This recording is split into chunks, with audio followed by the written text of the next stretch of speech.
Kuna watu hawajui nafasi na umuhimu wa kiumbe anaitwa mama. Kuna watu hawajui. Lakini al-ummu madrasa. Idha a'dadtaha a'dadta al-umma.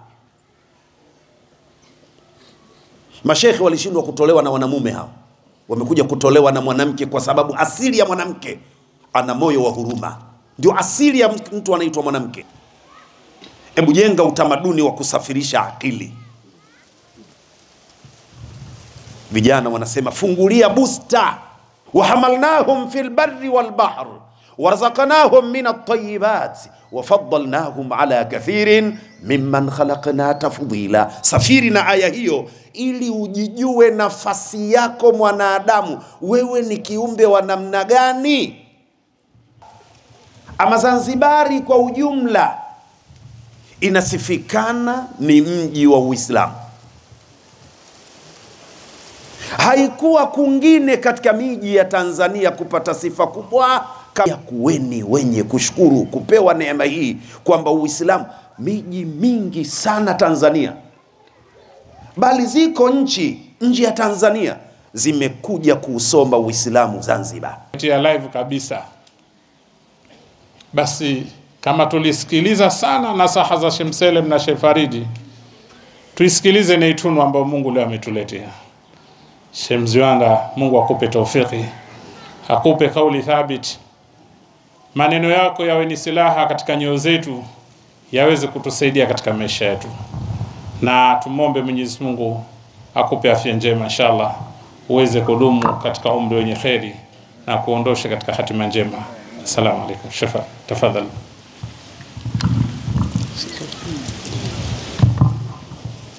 Assalamu alaikum wa rahmatullahi wa barakatuh.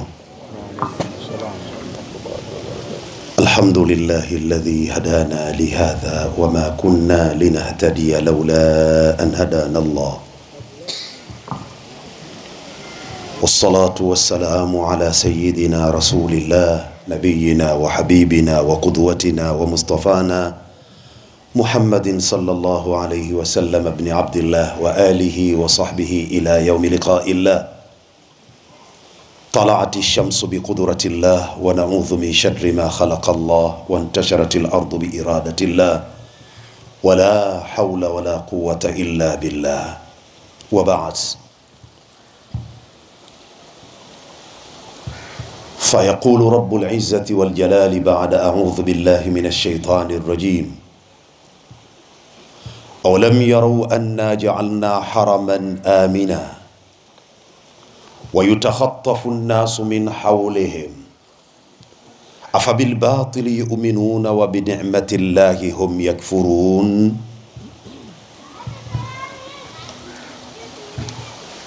Ndugu tuliohudhuria katika kikao hiki adhim, baada ya sala adhima kwa ajili ya jambo adhim, sote kwa umoja wetu Allah atubariki katika maisha yetu. Kikao hiki kiwe sababu ya kusameheka makosa yetu mbele ya Allah, lakini tunamwomba Mwenyezi Mungu azijenge familia zetu kwa kikao chema hiki. Pia aijenge nchi yetu iwe ni yenye baraka, amani, utulivu na neema zenye kutarajiwa na wananchi sote kwa ujumla wetu. Tumewasikia walimu zetu Sheikh Mselem na Sheikh Faridi, Allah awape maisha marefu yenye kheri na yaliyojaa furaha yake mwenyewe. Allah awakunjulie kila la kheri na awaruzuku mwisho mwema. Mimi katika kuunga mkono maneno yao, natamani nimwambie kila mmoja, ila tu kule nilikoelekea kuna akina mama, basi sana nitasema kisha nitarudi kule nilikoelekea. Inshallah. Wakum minash shakirin, ndio maneno yangu. Hii Pemba, mimi kwetu Rufiji Mdengereko, lakini hapa pia kwetu kwa sababu nimewaolea Wapemba, kwa hiyo nipo mbele ya wakwe zangu.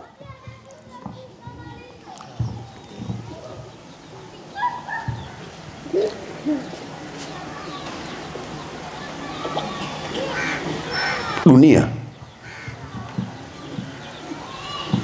ilipofikiwa na Bwana Mtume Muhammad akiitaka itoke ilipokuwa katika kuabudu madudu, masanamu na mizimu, dunia haikuridhia. Na hii ni kwa sababu ya mazoea.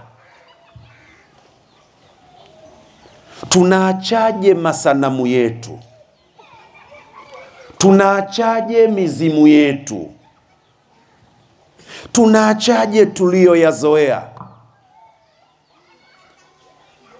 Bali kuna watu walienda mbali zaidi kwenda kumshawishi Rasulullah kwa mali na wake. Wengine waliamini pengine anahitaji wanawake wazuri wazuri tu.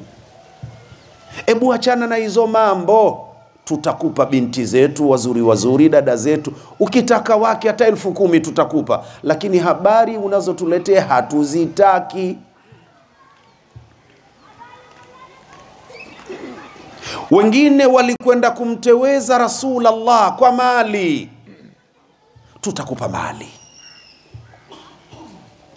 Na wengine walikwenda kumteweza Bwana Mtume sallallahu alayhi wasallam kwa vyeo, basi utakuwa kadha, basi utakuwa kadha, basi utakuwa kadha. Bwana Mtume sallallahu alayhi wasallam kwa maslahi ya umma huu hakuyumbishwa na hakuyumba, hakutetereka katika misimamo yake ya kwamba yeye ameletwa kuja kuitangaza dini moja, na mwamvuli wa watu wote wafunikwe na la ilaha illa Allah Muhammadur Rasulullah. Asitoke yoyote chini ya mwamvuli huu. Qur'ani ikateremka kumpa nguvu kuwa asitoke alipo. Aya nambari 66 surati Zumar, Allah anamwambia Bwana Mtume, balillaha fa'bud wa kum minash shakirin.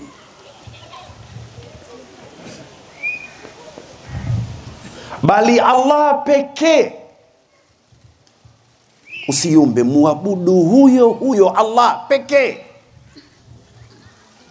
Na kwa kufunguliwa akili yako, moyo wako, macho yako, ukajua kuwa Mola wa kweli ni Allah, hilo la tosha. Wa kum minash shakirin, kuwa katika wenye kushukuru.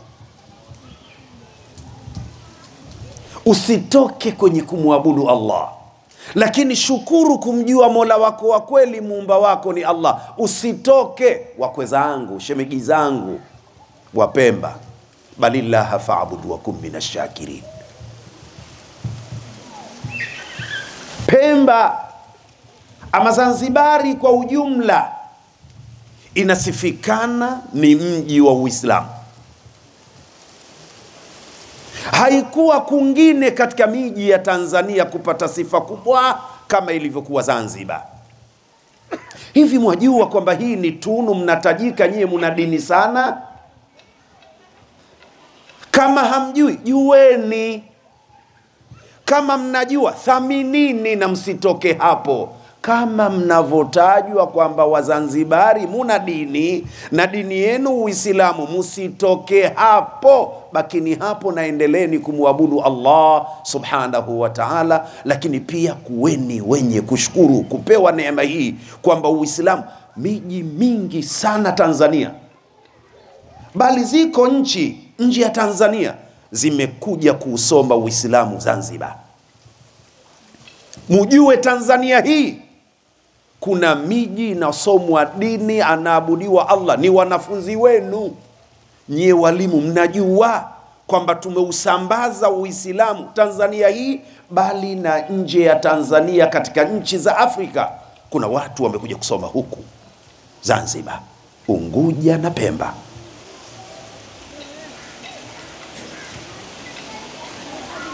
Lakini usibaki hapo tu. Hebu jenga utamaduni wa kusafirisha akili.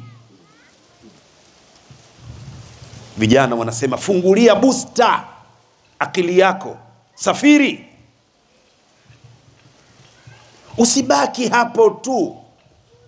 Lakini hata katika maisha ya kawaida, wewe kuumbwa kuwa mwanamume, Allah kakuruzuku kuwa mwanamume, tambua hilo na thamini. Wa kum minashakirin, mshukuru Mungu wewe kuwa ni mwanamume.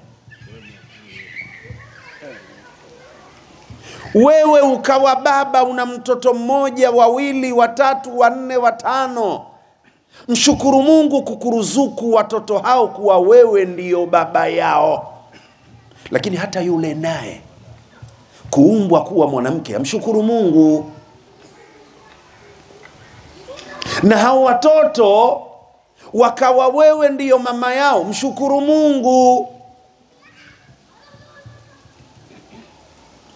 Na wewe yule kuwa ndiyo babako, shukuru Mungu babako kuwa yule. Na wala usilazimisha angekuwa babangu Sheikh Mselem. Huyo Sheikh Mselem kapewa watoto wa kwake na Allah, na wewe kakupa wa kwako wa Allah, kwamba yule ndio babako, yule ndio babu yako. Wa kum minashakirin. Anza hapa. Ukimshukuru Mwenyezi Mungu, baba, mama, utawatunza watoto wako, utawalinda na kuwasimamia katika misingi bora. Si vyema wewe unayejitambua baba na yule anayejitambua mama, kuna mtoto anasifika mchafu wa tabia, wahovyo wa tabia, alafu mtoto huyo akanasibishwa kuwa ni mwana wewe. Unajisikia raha? Mtoto huyu ndio shida mtaani, wakwako wewe unajisikia raha. Wa kum minashakirina, ebu kuwa miongoni mwa wenye kumshukuru Allah subhanahu wa ta'ala. Sheikh kasemaje? Allah ametuambia wa itta'adhana rabbukum la in shakartum la azidannakum. Ebu zingatieni tangazo bora la Allah alilolitoa dunia nzima. Tangazo lasemaje? Wallahi, ikiwa mtajenga utamaduni wa kumshukuru Mungu, Allah atakuzidishieni neema siku kwa siku, wiki kwa wiki, mwezi kwa mwezi, dakika kwa dakika. Kumbe moja katika password za maisha kufanikiwa ni kujenga utamaduni wa kushukuru. We mtoto, huyo ndio babako, huyo ndio mamako. Ebu mshukuru Mwenyezi Mungu kukuumbia hao kuwa ni wazazi wako. Wasimamie vizuri, wajali, waheshimu, wathamini. Kwa nini huna shukurani? Wazanzibari, mimi Mdengereko, lakini nyie wakwe zangu nitakwambieni. Na nyie Wazanzibari, shikeni aya hii, wa kum minashakirin. Haijawahi kutokea tokea tupate uhuru Tanganyika na visiwani, haijawahi kutokea nchi nzima ya Tanzania rais Mzanzibari na Zanzibari rais ni Mzanzibari. Hii ni mara ya kwanza. Wa kum minashakirina. Takbir. Allah. Takbir. Allah. Ni mara ya kwanza bara na visiwani inaongozwa na Wazanzibari. Huku Mungu kamuweka mwanamume, huku Mungu kamuweka mwanamke, ili mradi hawa wapate kushare. Safirisha akili, usione ni jambo limekuja afu al-khatir. Kuna kitu, kwa sababu ar-rijalu qawwamuna 'ala an-nisa. Wanamume ndio wasimamizi katika mikakati na maisha yote ya mwanamke. Haina maana mwanamume amburuze mwanamke, usielewe hivyo wewe. Msimamie. Hata wewe mkeo akiuza chapati unatakiwa usimamie. Biashara inakwendaje? Anapata haya maisha ya sasa hivi, maisha ya Kambare. Dume sharubu, jike sharubu. Dume ndevu, jike ndevu. Ndiyo maana inafika wakati mwanamke anafanya biashara, mume hana jualo. Mume hajui. haulizi kapata hasara, hana nasaha naye, na mwanamke hana mpango, kachana godoro, fedha anazificha kachana godoro, ndani ya godoro hana jualo mume. Na we mwanamume unagunaguna tu ndani kama fisi, hujui chochote. Changamka we mwanamume. Arrijalu qawwamuna ala nisa, sisi ndio wasimamizi wa wale. Waarabu wanasema idha nahifa alkalbu falaru lilmurabbi, siku zote mbwa akikonda aibu kwa mfugaji.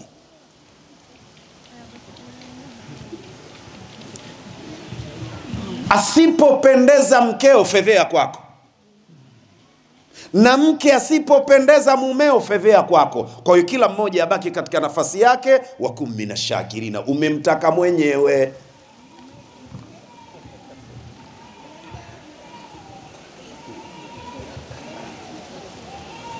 Wagunya, nilikwenda kule Mombasa, wakanipa maneno, mmenguvuze, mmenguvuze. Mwanamume hasa ni nguvu zake, ziwe za mwili, ziwe za kufikiri, ziwe za kusoma, ziwe za kusimamia. Mwanamume ni nguvu zako. Unaiongozaje familia yako? Wazanzibari wa kum minashakirin, wewe si mjumbe wa nyumba 10, wewe si mwenyekiti wa serikali, wewe sio, lakini kwa sababu ni nchi yako na leo mmeneemeshwa utawala wa Tanzania nzima, Allah kaileta visiwani Zanzibar, basi mnashindwa hata kuiombea dua nchi yenu. Wa kum minashakirin. Maneno yamekuwa mengi. Sisi tunafeli siku zote, twajiamini kwa akili zetu, ndio tunapofeli. Ngoja nitoe mfano. Yule aliye pale ndiyo mkeo, anakusumbua ndani ya nyumba, lakini unachotakiwa kujua sio miliki yako, yule ni mkeo, yule ana mwenyewe, na mwenyewe sio babake wala sio mamake, mwenyewe ni muumba wake. Yule mkeo anayekusumbua ndani ya nyumba ni wa Allah, ndiyo kiumbe wake yule. Kwa hiyo wewe elekeza, lakini ifike wakati mkabidhi mwenye mtu wake. Ya Rabbi, nakuomba mke wangu nampenda, lakini ananisumbua, nilindie, nitengeneze kila siku. Mbona ukiumwa na meza vidonge kila siku? Unahangaika na mapanadol kila siku, kwa nini usihangaike kumuombea Allah mkeo atulie, awe mke kweli? Geuza kibao. Hata wewe mwanamke, mumeo anakusumbua, hata kama ndiyo kweli sheria imeruhusu kuoa mke zaidi ya mmoja mpaka 4, lakini sasa mume mwenyewe anajua kuoa tu na kushughulika, hana huduma bora, hana usimamizi bora, unalia, unadai haki zako huzipati. Basi kwa nini humkabidhi mumeo kwa Allah ukamuombea, ya Rabbi, nitengenezee mume wangu, nampenda, nilindie, mtulize? Unashindwaje kumuomba Mungu mamangu? Ukinielewa hilo, na nchi yako utaiombea. Wa kum minashakirin. Babu yangu mie alikuwa anasema mkataa kwao ni mtumwa. Wa kum minashakirin, kuweni wenye kushukuru. Wewe Allah kashakujalia kuwa ni Mpemba kwenu Pemba, na yule ni Munguja kwao Unguja, mie Mdengereko kwetu Rufiji, na kama kuna jamaa kavamia katoka huku, labda Wasukuma wametoka Shinyanga, kwao ndio huko. Allah kapanga, alafu miji yote akaikusanya ikapata kuitwa jina moja, Tanzania. Shukuru kwa we ni Mtanzania, usije ukakufuru ukasema bora ningeumbwa mbwa Ulaya kulikoni kuumbwa mtu Tanzania. Huo ni uchizi. Huo ni uchizi. Soma Qur'ani yote kutoka aya ya kwanza mpaka unamaliza aya ya mwisho ya Qur'ani. Hakuna mahala ukaona pametajwa fisi katukuzwa, mbwa katukuzwa, simba katukuzwa. Utaiona aya anataja kiumbe mtukufu kuliko wote ni mwanadamu. aya 70 surati Bani Israil, walaqad karramna bani Adam wahamalnahum fil barri wal bahr warzaqnahum min at-tayyibat wafaddalnahum ala kathirin mimman khalaqna tafdila. Safiri na aya hiyo ili ujijue nafasi yako mwanadamu, wewe ni kiumbe wa namna gani. Hii ni mitihani tu kwa sisi tunatishika na kuchanganyikiwa kwa mbu. Ifika wakati tunavurugikiwa wote na mbu. Lakini lile nalo ni somo la amani. Somo la mbu tunavovurugwa, lile ni somo la amani.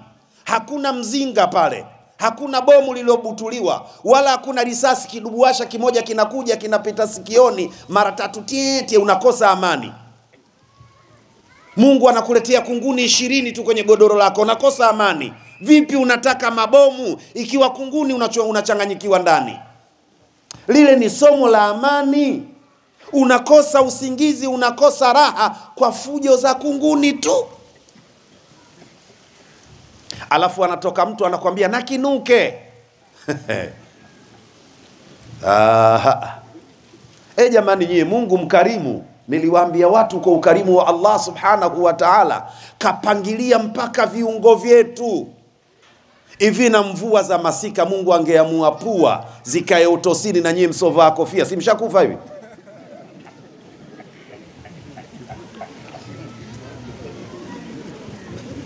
Lakini tazama Mungu alivyopangilia, alivyoiweka pua, alafu ikatazama chini. Haina mwamvuli, hata mvua ikinyesha vipi maji hayapiti puani ukafa. Mpango wa Mungu, laqad khalaqna al-insana fi ahsani taqwim wa kum minashakirina. Hebu wachukulia tunavokula kula ovyo. Alafu unatakiwa uende uwani kula sikotumwa mtu, kila mtu aende mwenyewe. Hata ukiwa sharifu, ukiwa shekhe, kule kila mmoja anakwenda mwenyewe. Lakini angalia mapenzi ya Mwenyezi Mungu ambaye hatutaki kumshukuru. Sehemu ya kutolea zile haja kaiweka huko, pua kaweka mbele. Lakini sehemu ya kula kaweka mbele na pua, ili ukila upate kunusa. Pua angeweka huku unajisaidia, huku unanusa, pangekalika. Wakum minashakirina. Tumshukuruni Allah, wazee wangu, wakwe zangu. Mama Samia Suluhu Hassan Zanzibar, Dr. Hussein Ali Mwinyi Zanzibar, na mwaka huu ikaongezeka tena makamu wa rais wa kwanza na wa pili Zanzibari, Pemba kwa wakwe zangu mie. Wa Pemba mnataka nini? Na makamu wa pili mnataka nini? Jamani, mtaniwia radhi wakwe zangu tusiwe kama kuku. Tusiwe kama kuku. Kuku kimtupia mtama atadonyoa, wa kwanza, wa pili, wa tatu atatulia. Anasikitika kichwa. Ikiwa juu mtama umejaa hivi, uko chini vipi? Anapekua, kumbe ndo anafukia.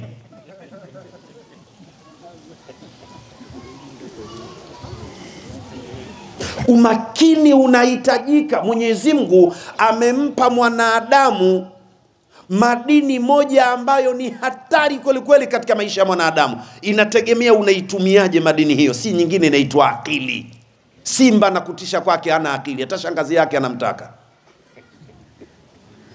Umepewa wewe mwanadamu, ishi ukitumia vizuri akili. Leo nimekuja duniani, baba yangu, mama yangu, mpaka nafika umri huu, walikutana na tabu gani tokea na bebwa na kuwa na kwenda skuli na kwenda madrasa mpaka leo na mie naitwa shehe, naitwa ustadhi, naitwa baba. Na mimi wamekutana na tabu zipi baba na mama?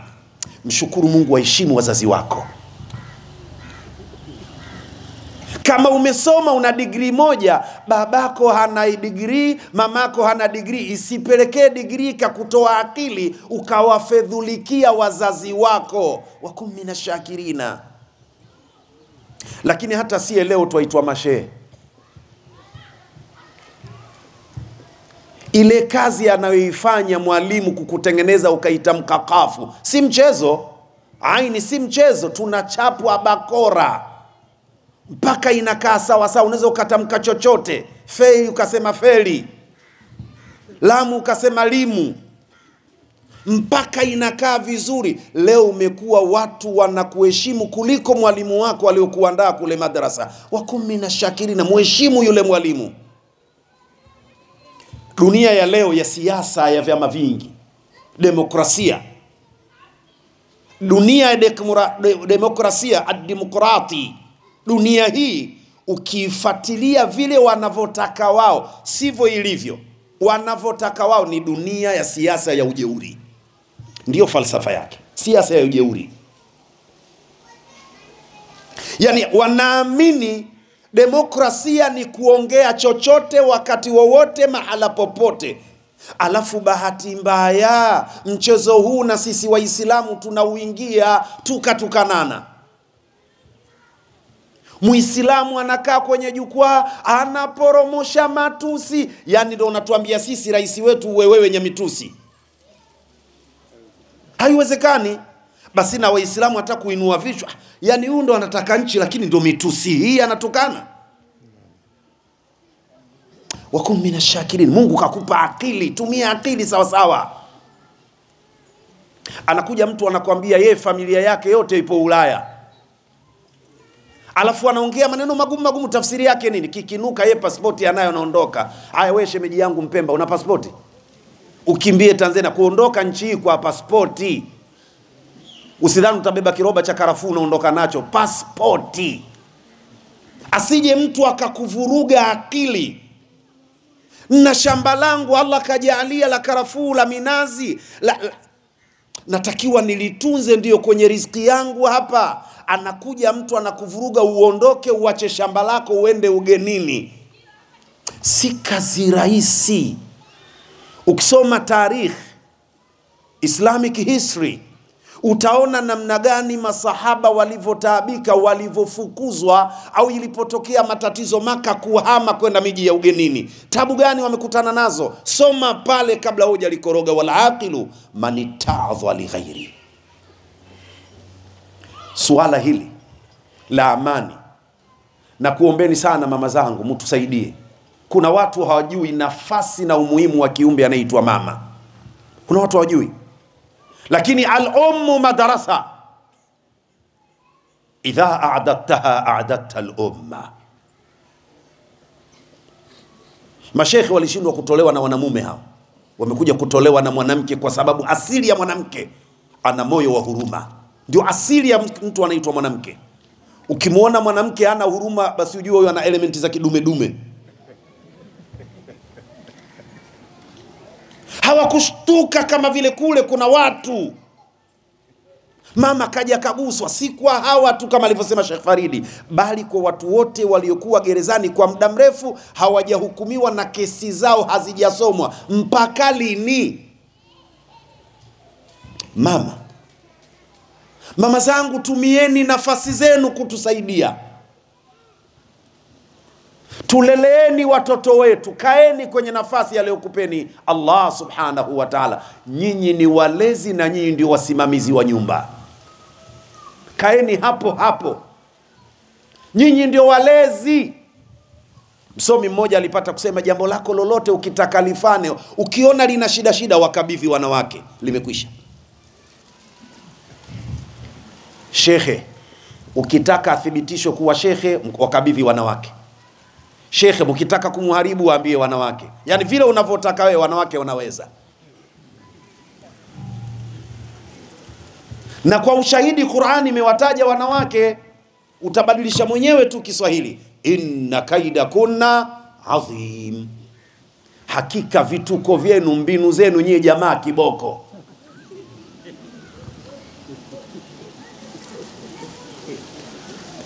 Wamebuni wanawake sasa hivi na sisi tunaweza. Zile mbinu au kushushiwa aya wala hadithi. Ule ni ule wanamke wao Mungu kawapa. Kwamba mtoto akilia na bembelezo analia sana, wanatafuta nyimbo. Ili hakuna aya.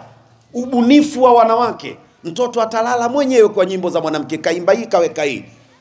Vyombo vimekuwa vingi, anaosha huku anaimba mpaka vinaisha. Na anaweza wakati mmoja huku anaosha, huku anasuuza, huku anapika, huku anaimba, yote anafanya wakati mmoja na kila kitu kitakuwa sawa. We dume uwezi. Mama zangu, kaeni kwenye nafasi zenu. Tumshukuruni Mwenyezi Mungu. Kwanza hii dunia ingenoga, kwa sababu mwanadamu wa kwanza kuumbwa mwanamume. Ingekuwa midume mitupu ingenoga.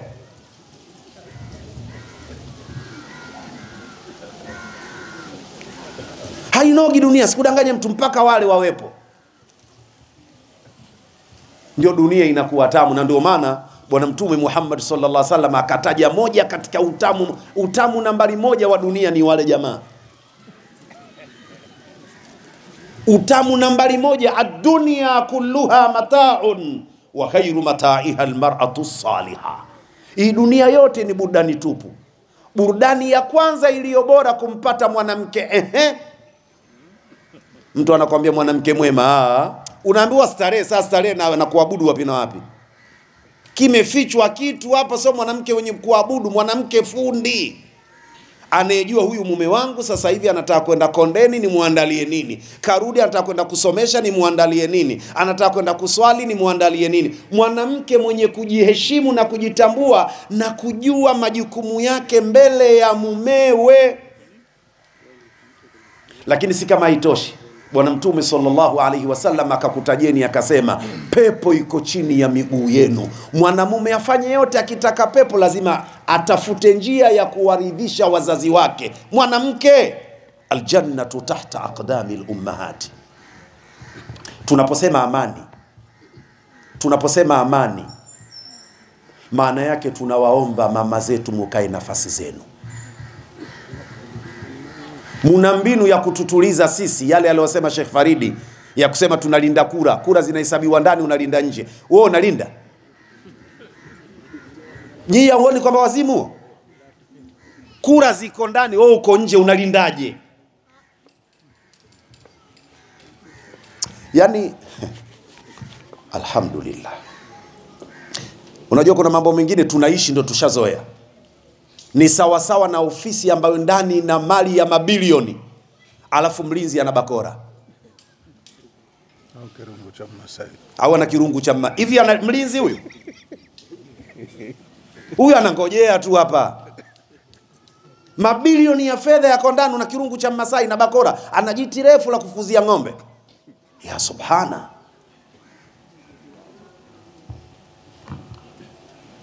Tushikeni mama zangu, tufuate utaratibu aliouelekeza Sheikh Faridi. Moja, washikeni watoto. Muwahimize waende wakapige kura, lakini warudi. Nikisema taratibu waliokuwa mbali wasisikie. Baba kama umejaliwa siku una 20,000 yako, tafuta msuli laini, toka kupiga kura, kaa nyumbani. Kuswali unarudi ndani. Ni siku ya ndani. Kama uelewe ya kuhusu.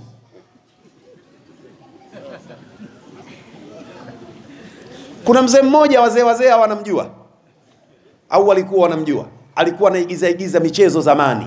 Alikuwa anaitwa Mzee Jongo. Mzee Jongo alipata kusema maneno katika kuigiza kwake, sio Qurani, Kiarabu. Alisema manzura banafusi la yabuki. Wa manzura banafusi la yabuki, yani man daraba nafsahu la yabki, mwenye kujipiga mwenyewe ali.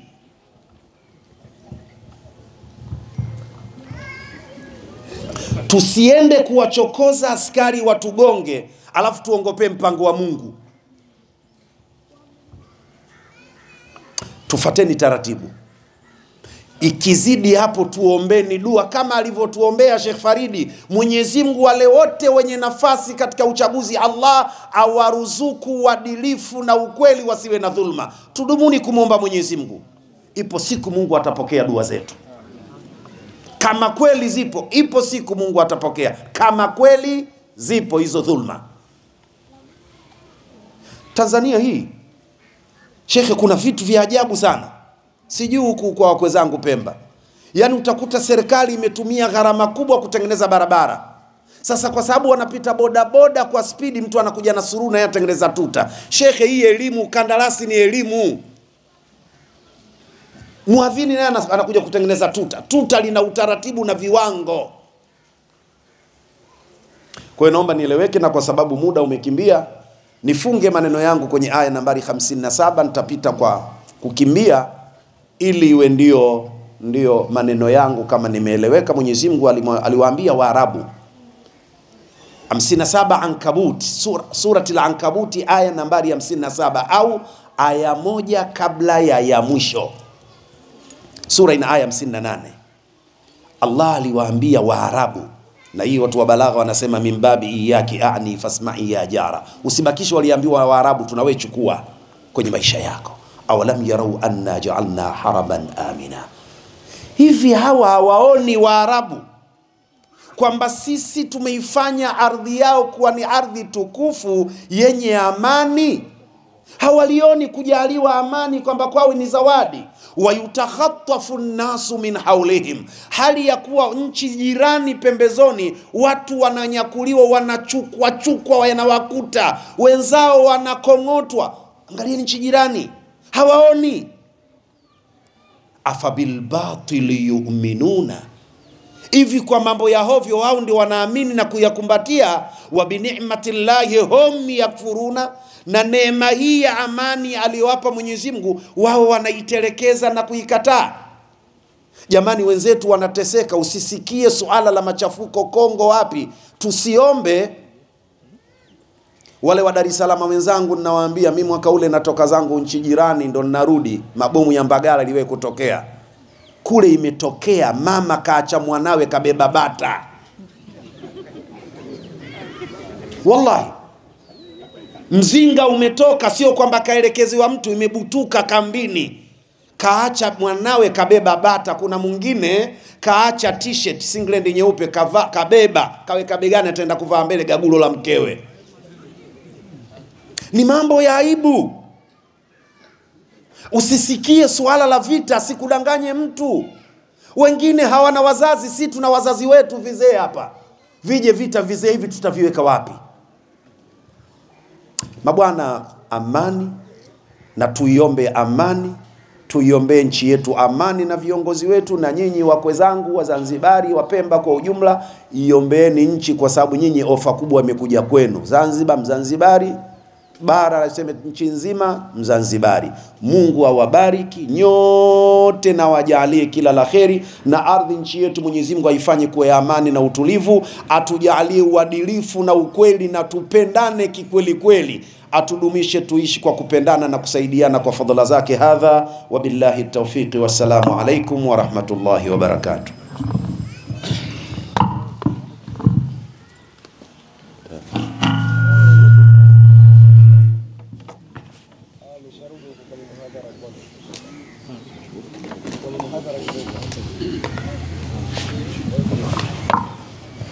Wa alaikum salam wa rahmatullahi wa barakatuh.